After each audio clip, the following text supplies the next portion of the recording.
Welcome back to Movies That Matter, the podcast where entertainment is subjective, and that's not a bad thing. Thank you for joining us from the Burlington Cable Access Television podcast studio. Today we'll be discussing what many consider a hidden gem in the Disney animation library. The Emperor's New Groove, celebrating its 25th anniversary this year, was released on December 15th, 2000. It was directed by Mark Dindal and written by David Reynolds, from a story penned by Dindal and Chris Williams, and stars the voices of David Spade, John Goodman, Patrick Warburton, and the late Eartha Kitt. And my guest today is Megan Powell, a.k.a. the Magical Millennial, who shares all the magic of Disney parks and more on Instagram, TikTok, and YouTube. And also, you can listen to her podcast, The Disney Countdown. Megan, thank you so much for being here. Thank you for having me. I'm so excited. Awesome. I thank you for giving me an excuse to watch The Emperor's New Groove again, because it's been a while. You're so welcome. It's such a great experience watching that film. Mm-hmm. I've seen it many times, and I'm very excited to talk about it today. All right, let's get right into it. So, as I always like to start out, in your own words, can you tell me what this film is about? This film is about like a summary. Yeah, just like a little summary. Yeah. Synopsis. Okay. Yeah. This film is about a self-absorbed, greedy emperor named Kuzco, and who links up or combines lives with a very humble and very kind farmer named Pacha, who lives in a village. It's a little bit out of the way. Mm-hmm. But Kuzco lives in this palace where it's all about him and his lifestyle and him, being the glorious emperor that he is. And he also has a right-hand woman named Yzma who really wants to basically take over. And her henchman, Kronk, who's a bit of a bumbling dude, but he's hilarious and has his own passions in life. And so Yzma one day concocts a plan to basically poison him and in secret and dispose of Kuzco so that she can take over. Well, the poison gets mixed up and he becomes a llama at dinner. Mm-hmm. And so she orders Kronk to just basically dispose of him as a llama off-site somewhere. He doesn't do that and doesn't see to it that he is, done with. Mm-hmm. So Kuzco as a llama ends up in Pacha's truck, or ends in his little cart, walking back home because Kuzco just basically denied him, or said that I'm taking over your entire village, by the way, to make Kuzcotopia. Mm-hmm. So he's all sad going home. Kuzco as a llama ends up on his cart as he's going home. And they don't realize that until they get back to his village. He sees Kuzco as a llama, and they begin this adventure of trying to get him back to the palace, turn him into a human again, while Yzma finds out that he isn't still alive, but as a llama. And so they try to find him somewhere in the village. And so they come across all these wild adventures. They come across the squirrel, which Kronk speaks squirrel, and amazing. They they essentially link up at the end, back at the palace, and a fight ensues. Kuzco becomes human again, and all is well. Yzma becomes a cat at one point. Yes. And unfortunately, she is kind of done for at the end. But Kuzco, along the way, learns that it's not all just about him and a family. And, his people are important too, right? Mm-hmm.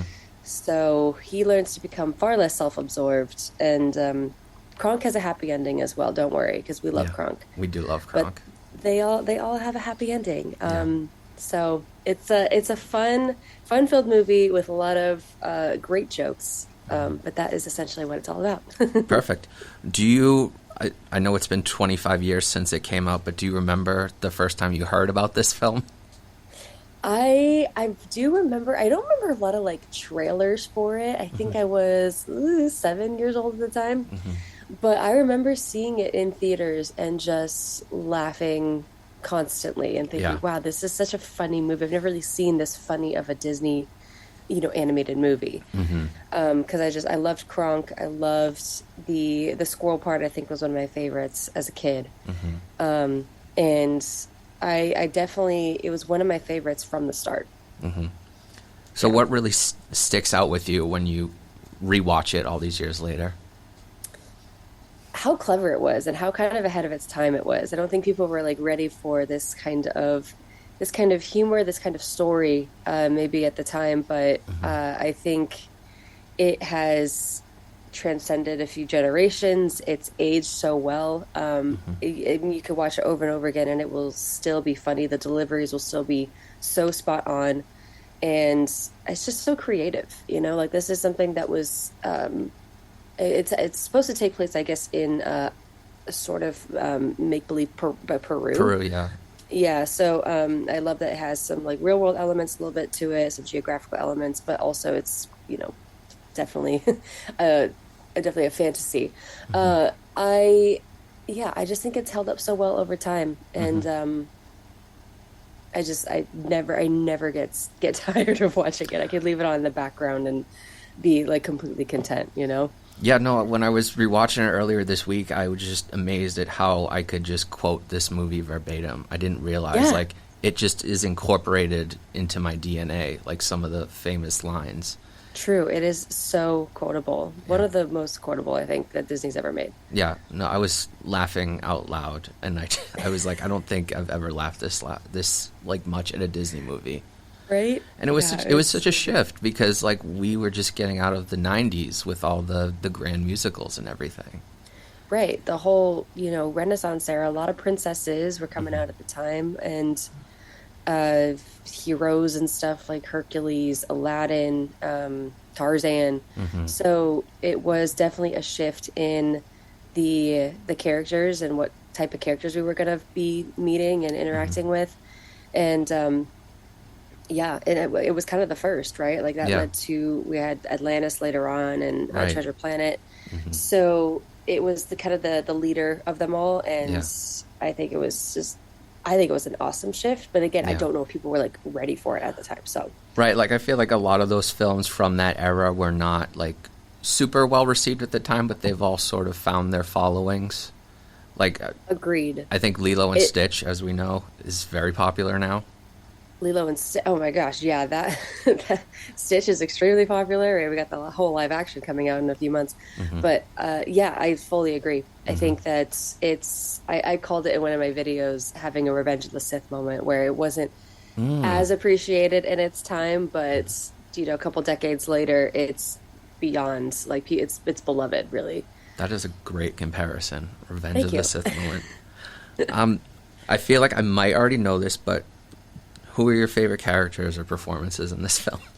It's got to be Kronk. Kronk's my dude. Yeah. I like Kronk. I love Yzma as a villain. I think I in my adulthood I'm beginning to appreciate villains a little bit more, and Yzma is a great one. And then I gotta say Kuzco. We did a countdown on our podcast recently where we were naming underrated characters, and I added Chicha, which is Pacha's wife, into there because I think she's so funny and like very headstrong, very stubborn, but looks out for her family, and I love that about her. So I added her as one of my underrated characters. But Kronk takes the cake. He's awesome. My Patrick Warburton dude, yeah. And you gotta love his commitment to the bit every time, right? Even when he's not even in on the bit, like he just suddenly believes it's Yzma's birthday. Right? Yeah. Like, it's your birthday? I was dying, and then like they're leaving the restaurant, and he's like, "Can't even let it go on your birthday." Yeah. Just doesn't let it go. Or just like hilarious. Yeah. Or the fact that he is like totally ready to just like immerse himself into Pacha's family. He's like, let's not wait till the next family reunion to get together. Which I think that speaks to like more of like Kronk's character. Like he just wants family. He wants to belong. He does. He's a big old cuddly giant, and he's just so good. I love the contrast between Yzma and Kronk is just brilliant and perfect. Kronk is, I don't know what else to say about him. He's just he's so funny and fun to watch. This cast has just perfect chemistry. I don't know if they recorded together, but it almost seems like they're in the room, just the way they played off one another. Right? Well, Yeah. I think there was oh my gosh, and I just read this somewhere that someone else was supposed to play Cusco. And was it Matthew Broderick? It was someone else entirely, not David Spade. Owen Wilson? Owen Wilson, thank Yep. you. Yes, Owen Wilson was supposed to, and that would not have worked out at all. No. I think that's David Spade has that like arrogant manner about him where he Right. can like turn it on. Yeah. And it just yes, the cast list worked perfectly with all of their voices. Yeah, it was great. Yeah. And just back to your point about Chica, she is awesome. I think Wendy Malick is just so funny in that role. And she is handling like class A Disney villains and protecting her family all while pregnant. While pregnant. All while pregnant. Like, She's what incredible. What a mom, you Yeah. know? What a great mom. Yeah, I think I love her. honorary Disney princess, really. Right? I know people say Cusco's an honorary Disney princess, but I don't really they- subscribe to that joke. I've heard that. I'll go with it. Yeah. Yeah. I mean, he's got a castle. He's got the garb. He's got the castle. He's got the crown. Yeah, for sure. He turns into an animal. I mean, Tiana turned into a frog. Which It goes with the story. Yeah. I felt kind of like silly last night because I didn't realize this until 25 years later when I was rewatching this. I always used to think it was so random that he turned into a llama, but no, it's karma because he's going to destroy a village that herds them. Yep. I'm like, oh, so good.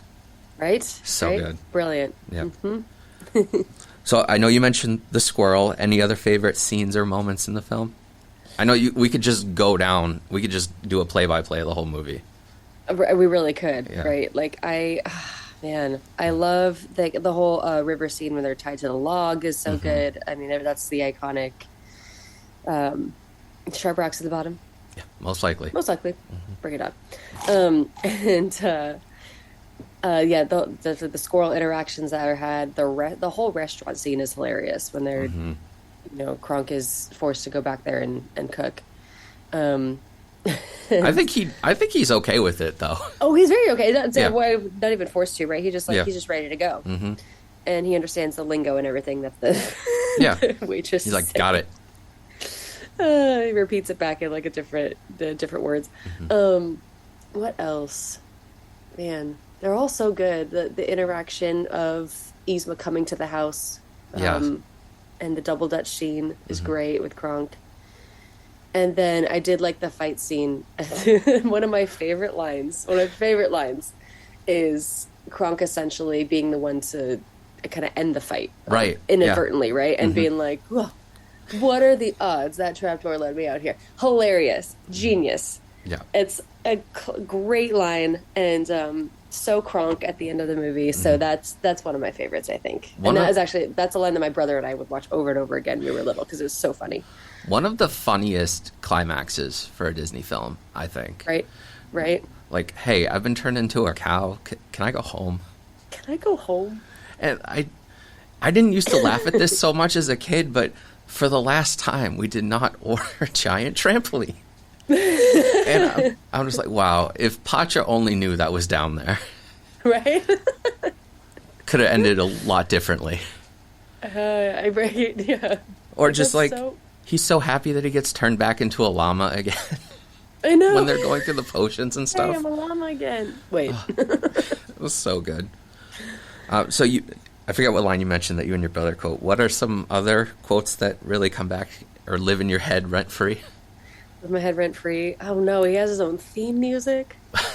That's one that we literally just quoted in our podcast. Nice. The Shoulder Angel. Oh my God. Angel, Shoulder How Devil. have we not talked about them yet? Oh yeah, that's weird. We're just bringing them up now. Yeah. It's. Oh my God. All right. Just everything That's the two of them said. And that's a dress. Yeah. Yeah. Little everything. Yeah. Reason number 2. Look what I can Reason do. number 2. Look what I can do. What does that have to do? And like, no. He's got a point. So good. This isn't the Emperor's New Groove matters. It's really just Kronk matters because everything we're saying is Kronk. I know. We haven't even talked about Pacha or anything. Oh my God, we haven't talked. Vital character as well, but I know. I mean, we could talk. Let's just. Because I really feel like I was watching this movie last night, and I'm like, oh, I say that a lot. Like when he watches like Cusco disappear into the crowds, and he goes, I hope that doesn't come back to haunt me. Like, oh yeah. Like my spicy anxiety is always saying that to me. Exactly. Just so like relatable in so many ways. And yeah, my Spinach Puffs. My Spinach Puffs. Or when he just pulls down the map and he goes, this doesn't make any sense. Mm-hmm. I don't know what to tell you. This doesn't make any sense. Such a good movie. And so good. I had this, like, I want to talk about Pacha for a minute, but it just feels like it was Disney trying to outdo Looney Tunes in some way. Kind of, because it, you know, like you just said, like with the trampoline, some scenes were a little just like thrown in outrageous, but they had to do that for the plot. Mm-hmm. But yeah, it's like, oh, but that's funny. That adds that comedic element so nicely. So yeah, I can see that. Yeah, like the bats that bring them back up the cliff. Yeah, like that's not how bats work. or gravity or anything. That's kind of impossible, but yeah. That it is very cartoony in that way, very Looney Tunes. Mm-hmm. Yeah, but yeah, let's talk about Pacha, who is kind of like really the MVP of this movie. I think the heart and soul. He is. He's the heart and soul, and I don't think he gets enough love. So yeah, let's talk Pacha. Yeah, peak John Goodman, in my opinion. Agreed. Yeah. He was the perfect voice for this role. Again, casted so perfectly. Mm-hmm. And he's just the voice of reason a bit, but also loves his family. But it's for some reason agrees to help Cusco because he's just a good dude. Mm-hmm. So yeah, goes full Tarzan. He goes full Tarzan to save Cusco. He does. Yeah. He's in the jungle. He's swinging on vines practically. Risking his life. For this kid who's going to destroy his home. Exactly, who just said, I'm going to destroy your home, and kicked him out of the palace and everything. Yeah. And like even when he finds the old man hanging from like the rafters in the beginning of the movie. Oh, yeah. That poor old man. Doesn't hesitate. Who sounds like Piglet, actually, the old man. A little bit. He's so cute. That was another thing. My heart was like going out to this elderly man that was literally thrown out. Yeah. I was like, oh, you poor thing. Or the one that met Yzma or something, too. I was like, felt so bad for. Oh, the just one. like, food? Yeah. It is no concern of mine whether or not your family has, what is it again? Food. Food? And then he's like, oh, that poor thing. And then, like, they take him out, and he's like, okay, I tried. Oh, okay. Like, I always felt in my heart, I always felt so bad for that guy. Yeah. And since I first saw the movie, I was like, I don't like Yzma. She's mean. Yeah.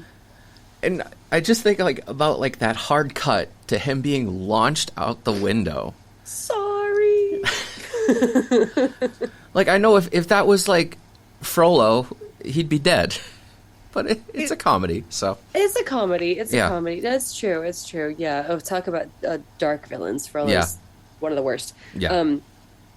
But yeah, no, Pacha was definitely just, he was just the voice of reason. Yeah. And Kronk is kind in his own way, but Pacha's like truly selfless and kind. Yeah.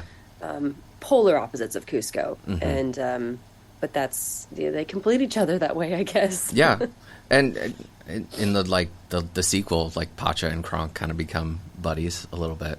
Yeah. I think, Which totally makes sense. Yeah. And so many lines that Goodman just delivers, just like cut right through you. Like he delivers some of the hardest ones, like don't shake unless you mean it, or, you know, someday you're going to wind up all alone. Don't. Yeah. And that's still like, I'm not even Cusco and I feel bad when he says that. Right? Yeah. Right? So good. So in all the times you've watched this film throughout the years, are there any like specific viewings that stick out in your memory? Like you watched it when you needed like a good laugh or something? I remember watching this with my husband for the first time and thinking like, oh, Emperor's New Groove. Like, and he said that he loved it too. It was one of his favorites. And I was like, oh, wow, that's really cool. So we watched it together and just had a grand old time. Like That's awesome. laughing, and he was laughing the entire time too, and I was like, "Oh, see, I knew I married the right guy. Nice. Very nice. It's one of his favorites, and I was like, yeah, it's been one of my favorites since I saw it in theaters. So that was a recent one. That was a couple of years ago, so that definitely sticks out. Because it's like, cool. Oh, we got to experience it together for the first time. That's really nice. Yeah. Awesome. Yeah. So what are some of the more important messages or themes of the film to you? Honestly, I mean, family first. It's like a lot of family values in that. Definitely with Pacha and his family. It's just, I don't know, going back to relationships and being kind to each other, and it's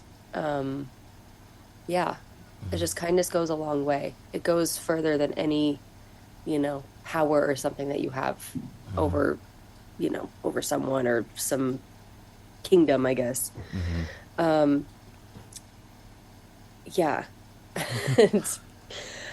Don't drink anything that's been given to you that's uncovered. Yeah. Don't drink the open vials. No, don't do it. Label your poisons properly. Label your poisons. Yeah. Especially for, the bumbling henchmen. So how do you think this film is a reflection of your tastes, not just in Disney, but in movies in general? I think it's written very well. So I really appreciate a good script and good writing. I think that a movie's got to be, if it's not it's hard because I love fun movies. I love having a good time in movies. And I'm not the biggest critic. I wouldn't say that,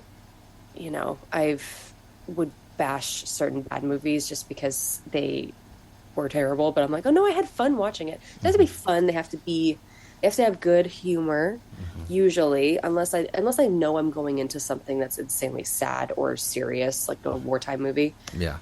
Like Oppenheimer. But which I know is a good movie, but that's not funny at all. So I like having good humor. I like very good writing, and just a fun story, something creative, something original and new.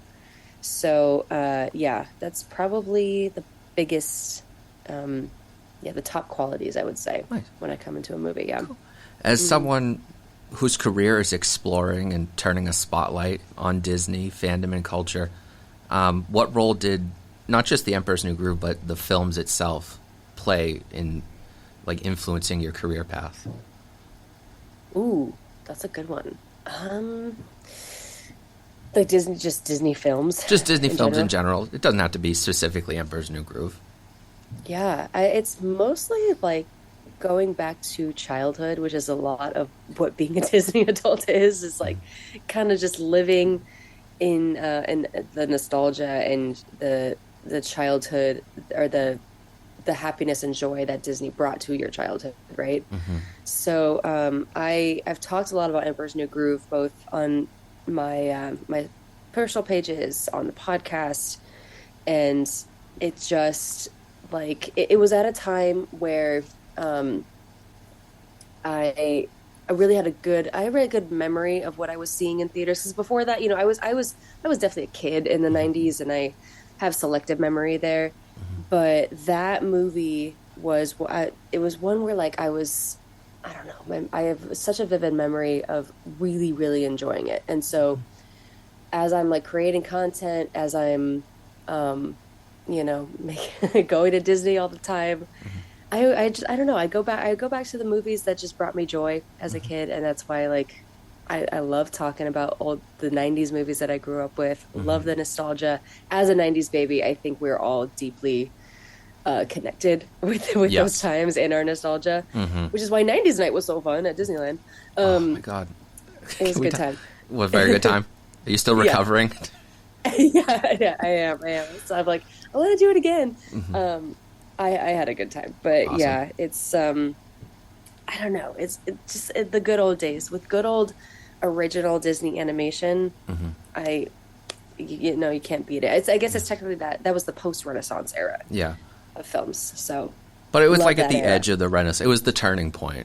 Really, it was the turning point, the transition period. Yeah. Does The Emperor's New Groove crack your top 10 for Disney films? For Disney, yes, it is actually. It was my number one in Disney animation when we did that countdown. Okay. Yep. So it was number one, up there with movies that I've already mentioned: Tarzan, Hercules, Mulan, all the movies that were very pivotal for me as a child. Yep. The 90s, the Renaissance. The 90s, baby. Excellent. Yep. We have to talk some Disney park stuff. What Yes. would your ideal Emperor's New Groove attraction at Disney parks be? Ride Oh or my gosh. show? I've been talking about this for the longest time. Let's go. I never, so everyone and their mother was like, it should have been Splash Mountain. You should have made an Emperor's New Groove ride for Splash Mountain. I'm like, no. That's not what it was supposed to be. No. Emperor's New Groove has always meant to be a roller coaster. It's always supposed to be to Yzma's lab. Yes. And along the way, or at some point, you transition into on Pacha's Mountain, Cusco-topia, something like that, where you're going through a little bit of the story. Or it could legit just be a roller coaster put in Villain's Land at Magic Kingdom, which they're going to start building in the next year or so. Yeah. That would be a perfect ride to put in there. It could be a quick little coaster ride in that little, big monster-looking buggy that she had. And just doing that and going to Yzma's lair. I think, for me, it's always been a coaster. And the water ride idea is fine, but it was never meant to be where Splash Mountain was. I think Tiana's is perfect for that. So, have you been on Tiana's yet? I know you have. Many times. Yes. At Magic and at Disneyland. And I love it. I think it's great. I think there are certain parts where I would have added something just because I feel like it is a little... compared to Splash Mountain and all the animatronics that were in that one, I'm like, we could have added maybe something a little bit more here. But I love it. I love the story. I love the music. I'm big on Princess and the Frog music. So I think it's great. Yes, I know Dr. Facilier could have been in the climb, but he is on the other side. Okay. So he couldn't come back for this one. He's on the other side? He's with his friends on the other side. Yes. Wow. Yeah. That's awesome. I hope we see Yzma and Kronk and even Dr. Facilier in Villain's Land. I really hope so as well. Yes. It's so funny that Kronk is considered to be, he is on the villain's side for most of the movie, right? Right. But it'd be cool to see him. Yzma would be so cool. I know they have a costume. I know they have her. They have her somewhere. So it'd be cool to see her. It'd be cool to see her at Oogie Boogie Bash this year in celebration of the 25th anniversary. Yes. And maybe a Llama Cusco, because they also have him. I know he's also around. So yeah, it'd be cool to have those meet and greets for sure as well. I would love to see Llama Cusco try and sign autograph books. Right, with his little hoof things. Hoof? Yeah. Yeah. And I don't know if I almost want Kronk to be like a Gaston type meet and greet. Just give an actor a chance to really riff. That would be great. Yeah. Oh, you got to cast that well though, man, because he's pretty specific build and look and voice. Right. But it could be great. Yeah. What is he what did he say in the movie? 66 chest and 31 waist or something. Yeah, he's ridiculous. Literally a triangle. Yeah. Yeah. So you got to cast it well, but I think it could be done. I think there's some actors out there that would jump at the chance and be good for that role. Yeah. Awesome. What sort of Emperor's New Groove inspired food items would you like to see in the parks? Number one is Spinach Puffs. Yeah. I mean, we gotta have Kronk Spinach Puffs somewhere. That'd be so good. And I love spinach, the just a nice flaky spinach puff somewhere in the parks in general would be great. And then I don't know. Other than that, wasn't there? Oh, well, there's the bug. You could make the bug. I kind of want to know what the bug tasted like. Right? I think it was very cheesy. I think the bug is like a bucket or a holder of a cheesy... Or what if we made it like a mac and cheese in a bug? Oh my God. Bug. Yes. Buggy mac or something like that. And I feel like that could definitely be done. The Incredible. could be, I don't know what you could make it out of. It would be complicated to make, Yeah. and to make it look good, I don't know. It could be served in a souvenir tin. Yeah. Just like a, Why you not? know, You souvenir could do cup. like, I think they could probably just do like make Mudka's Meat Hut as a dining. Like, They could. Yeah. Yes. and Yeah, then you yeah, put yeah. the Kronk meet and greet in the restaurant. Right? Yeah. He's like either right outside or inside. Yeah. Yeah. That could be really great. Oh, how fun would that be though? I would love that. The 'Cause there's not reservations a- would like be ridiculous. Right? There's not a ton of eateries for villains. I'm like trying to think of the top of my head. Huh? I'm like I can't think of any. So that would be great. Yeah. And to have Yzma and Kronk over there. Mm-hmm. It's a good idea. Thank you. Spinach Puffs would fly off the shelves, let me tell you. Yeah. And like, I don't know, maybe they could do like some sort of fun drink with the potion. I don't know. Absolutely. Yeah. You can turn Cusco's poison into essentially anything. Yeah. It has become anything. It was a Rice Krispie treat. I have the vial somewhere. Oh my It was a God. glow cube. It was and you can make it a popcorn bucket, a sipper, like, or you can definitely make it an actual drink, and it would they'd sell out, honestly.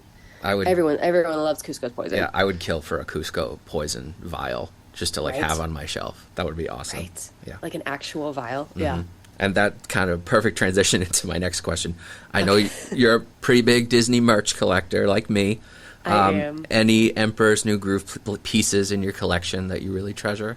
Oh, absolutely. And I was just looking on my desk. Aha. This is Oh the my God. Cusco's poison. They serve this at the candy store now in downtown Disney. These are essentially nerds, but Okay. it's Cusco's poison little candy beads. Mm-hmm. And so I have this. I have quite a few pins. I actually have a lot of Emperor's New Groove pins, both of Kronk, Cusco, the little shoulder angel and devil, and then I have the shoulder buddies, the ones that are Yes. magnets to stick on you. I have those. I have Cat Yzma is sitting pretty right over there on my couch Incredible. as a plushie. That was for the 100th anniversary for Disney. What else we got? I got a lot of pins. Pins Yeah. are mostly my thing, and then I did get the glow cube at one point, but I would have to search for that one. That is one thing I really miss about having the Disney store in my local mall is just like having easy access to pins. And I remember Right. like when the Disney store closed, like I went like ham on buying pins. And they had a special anniversary pin for Hunchback. I forget what year it was. But I really wanted to see an anniversary pin for Emperor's New Groove.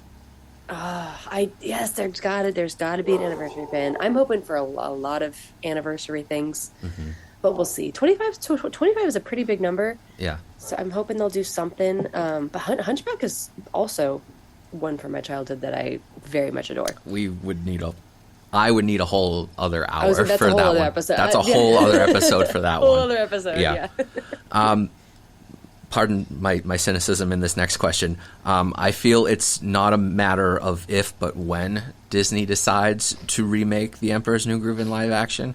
If you were in charge, who would you cast? And I could even give you the James Earl Jones mulligan, where you could keep one character or one cast. character. Yeah, like how they kept James Earl Jones for Mufasa. Oh yeah. Yeah. Okay.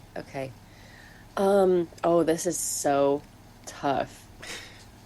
I don't even know. Oh my gosh, because okay. I don't know if you can keep any of them.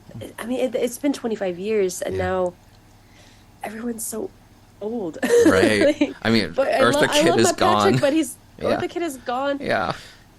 Like, I love my Patrick, but he's losing his hair. I love you, Patrick. Yeah. But I've seen your videos. David Spade is getting quite old. Yeah. Man. Okay, I would have to think about that. I would have to think about that. We'll have you I'm back. sorry. I didn't have my That's okay. my answers prepared. Okay.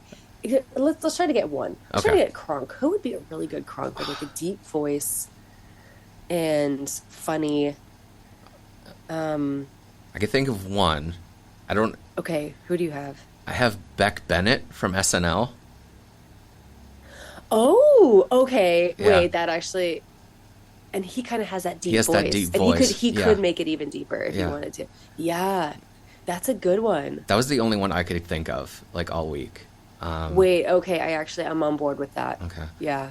And then Cusco, I had no idea what to do for Cusco. Like, I just randomly landed on Timothy Chalamet, and I'm like, no. Timothy Chalamet, who plays anybody. He would play anybody. I mean, like, his SNL episodes just prove how versatile he is. He is very versatile. Absolutely. Yeah.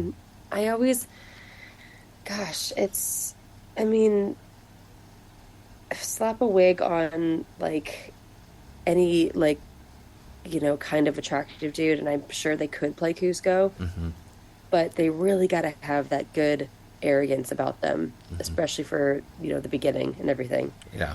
Oh, and then they got turned to a llama. They do have Disney, to turn to a llama. if you tackle this live action, you better do it justice and have that CGI llama be looking good. Oh my God.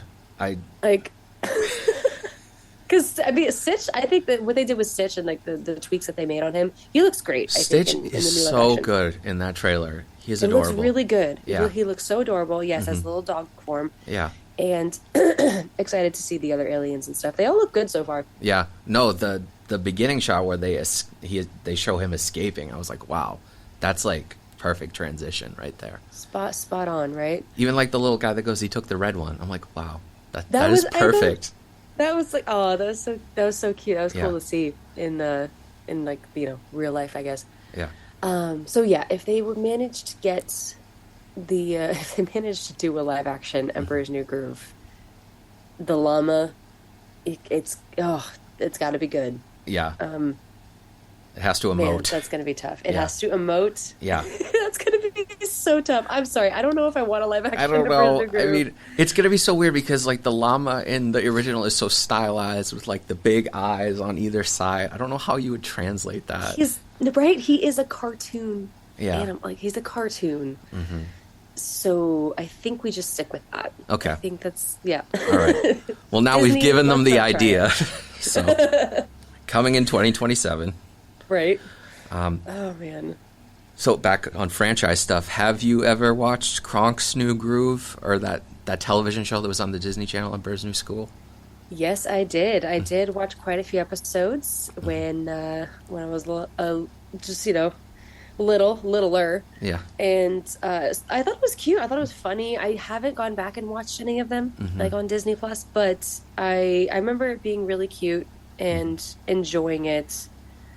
It's funny because I was big on, like, only watching the movies. I didn't really follow any of the except I did watch the Stitch Lilo and Stitch one, that TV series. I did watch that one because I loved getting to know all the other aliens. Megan, it took me years to get that theme song out of my head.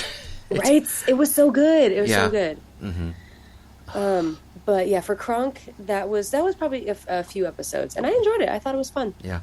No, I remember it always being on when I got home from school. It was like that, Yeah, House of Mouse, and then the Lilo and Stitch show. Yeah. exactly. And that's what I would throw on. Yep. Yeah. That's what kept me from doing my homework.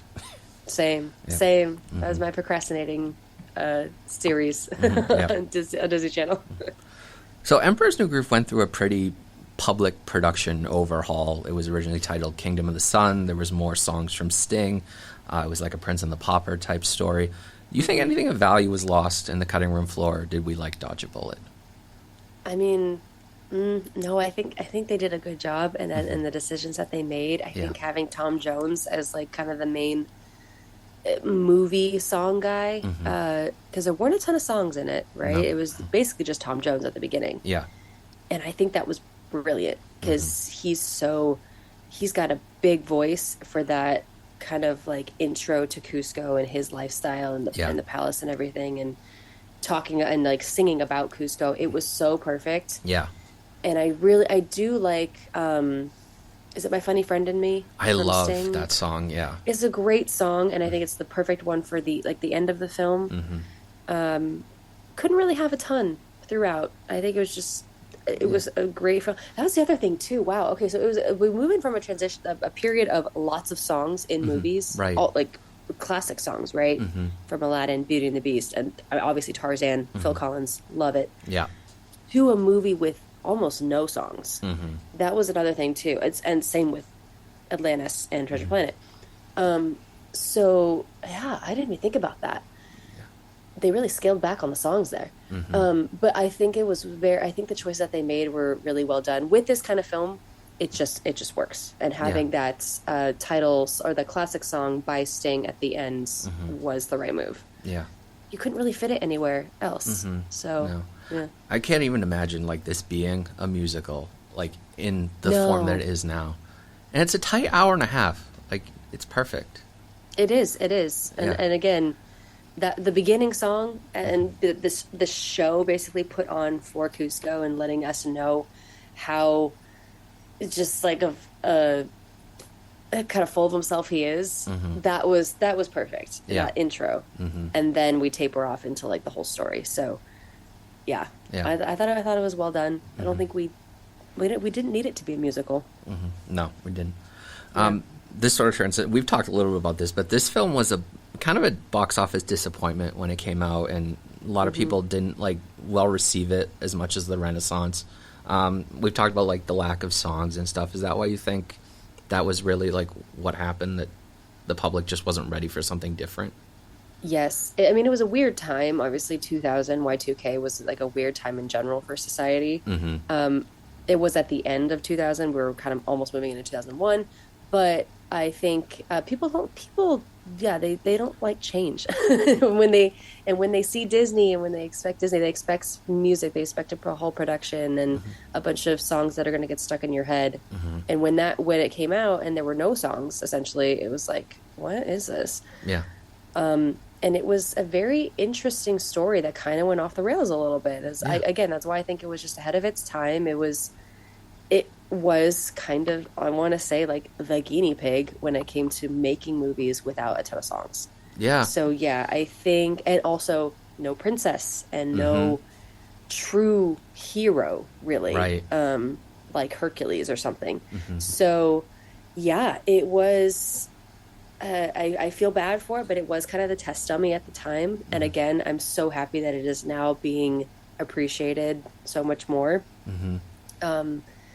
Because yeah, it kind of was. It was the first little guy in that transition period, Renaissance, post-Renaissance. So yeah, I think the songs had something to do with it.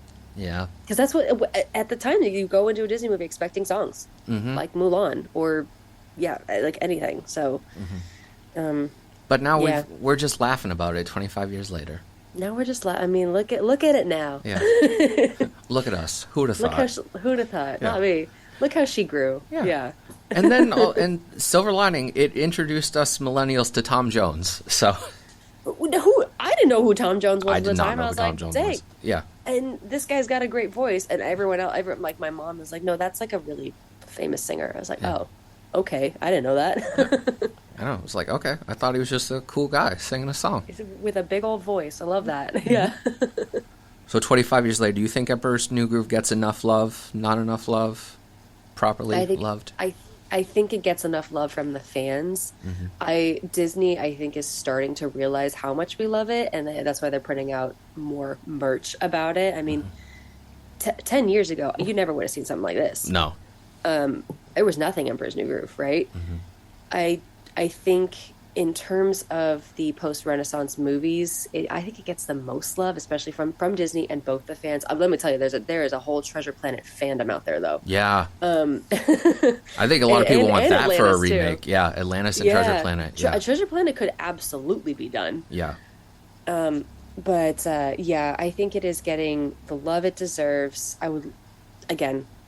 There's so many opportunities to put it somewhere in terms of like a ride in the New Villains Land, meet and greets, especially with its anniversary coming up. So I'm hoping Disney does something. Fingers crossed. I gave them ideas in my video that I released like a couple weeks ago.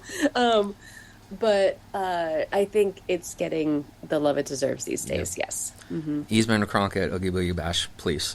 Please, just Yzma. I would love to see Yzma there. Yeah. Yeah. Any fun trivia of the film that you would like to share? Yes, I do have one piece of trivia, which is something that we talked about in our show. There was Yzma had a song, like a full length song that was supposed to be in the film. Speaking of songs, it was supposed to be in the film, They got rid of it because they realized this is not a musical movie. But let me look that up. Hang Okay. on. I got because they played it at Oogie Boogie Bash last year. Really? Wow. Yes, and it's so not well known at all, but it's on Apple Music and Spotify if you want to go look it up. Okay.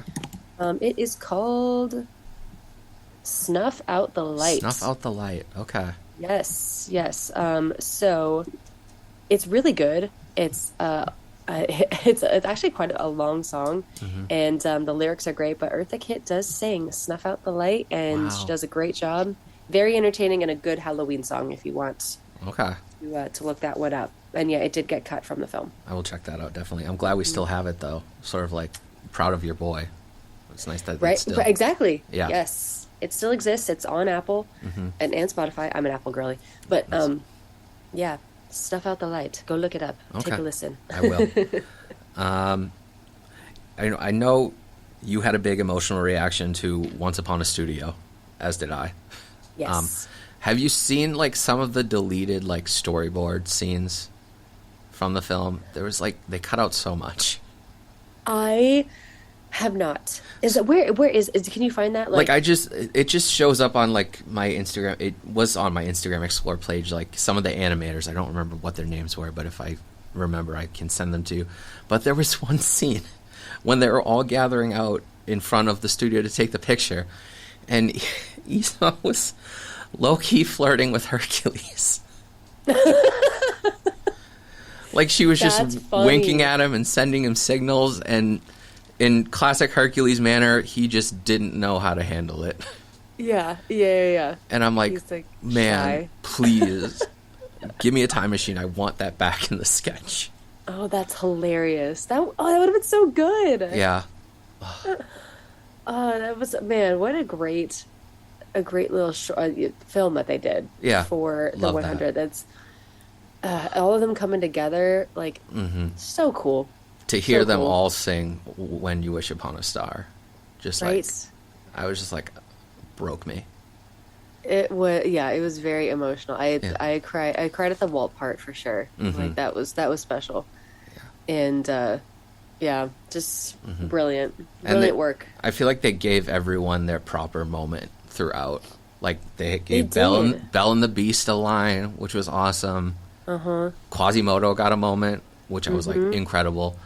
Genie. Genie, yes, the fact that they found old recordings of Genie was incredible. I can't believe that. Yeah. Yeah.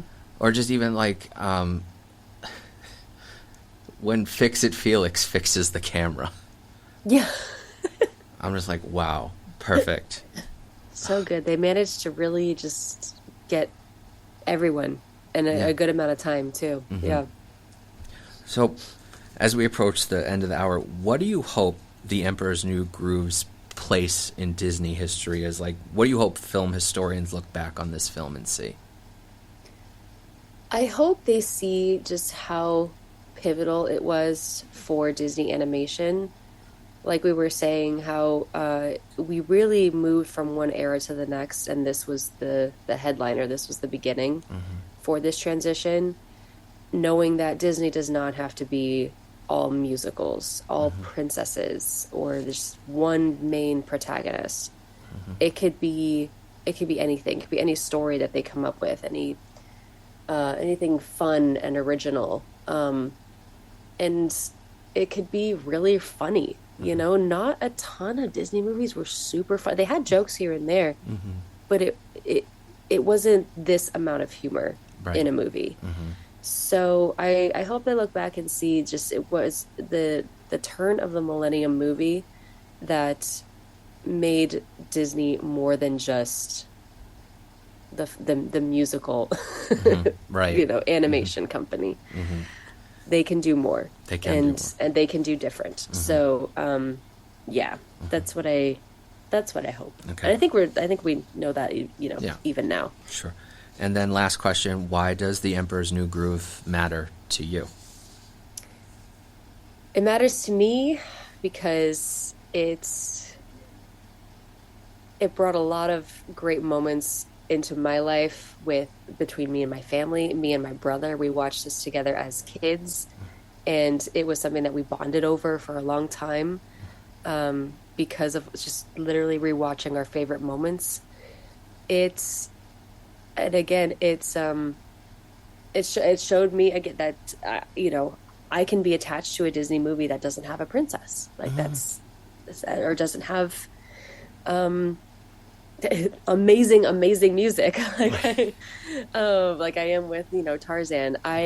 We can love movies that are just good stories and have great laughs and good characters. And yeah, that's kind of that's mostly what it means to me. Yeah. Perfect. Megan, this was great. Thank you so much for taking the time for this.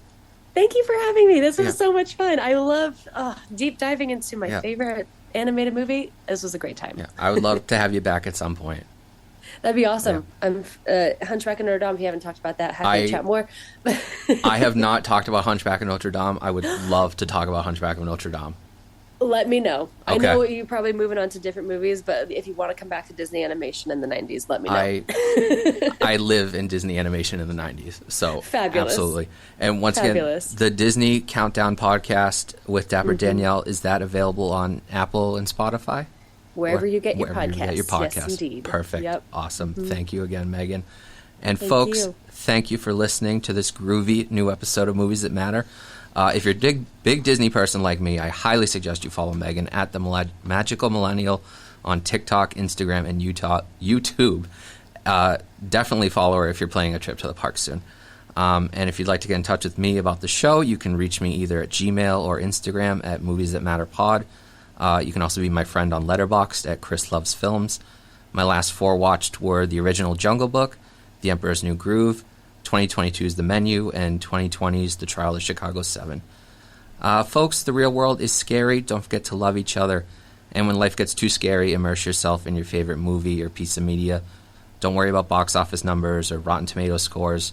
Just watch what you love. Entertainment is subjective, and that's not a bad thing. Once again, this has been Chris Flaherty. Thank you for listening to Movies That Matter. Until next time.